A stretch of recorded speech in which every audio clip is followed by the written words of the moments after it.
Slager thought he could get away with it. Stopped Walter Scott on what was reportedly a routine traffic stop. Something went wrong. Walter Scott ran away from him, but rather than call for backup or do something that was normally within police procedure, or so we're led to think, he pulled out his revolver and shot him as if he were an animal. He killed Walter Scott. Then, to make matters worse, when he thought no one was looking, went to Mr. Scott and planted something on him. He engineered a cover-up story which lasted for a couple of days, that there was a struggle and that Scott attempted to take his taser away from him, says Officer Slager.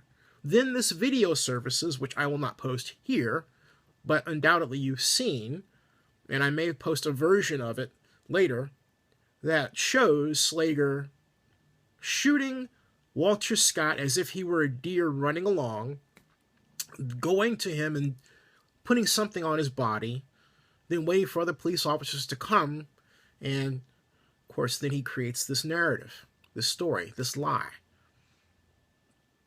completely unaware that someone was videoing him. I've said to my mom, because my mom would say, well, gee, racism is worse now than it was in the 60s and all this. I said, no, Mom, it's not.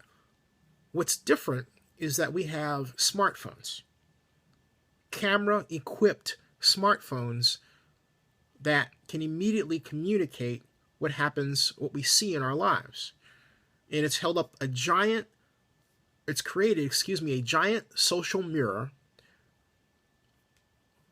through which we're able to see our true selves and collectively ask this question: do you like what you see? And the answer in this case has to be no. Because if you think about the last, 10 days alone, we were presented with two very bad, at least nationally, very good examples of very bad police behavior. The New York cop who yelled at the immigrant Uber driver as if he were a junkyard dog, and this. And those two instances don't even begin to add to the other local news that has been on television sets around the United States about bad police behavior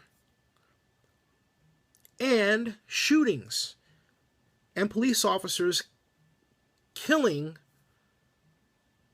a so-called suspect and then creating a narrative that in all cases makes the suspect look like he deserved it. And he is generally someone who's black and male. This is absolutely nuts. It is out of hand and it is crazy. And the cover-up has to stop. Yes, we have to take guns off the street, but we also have to recruit and produce better police officers. Whatever happened to protect and to serve?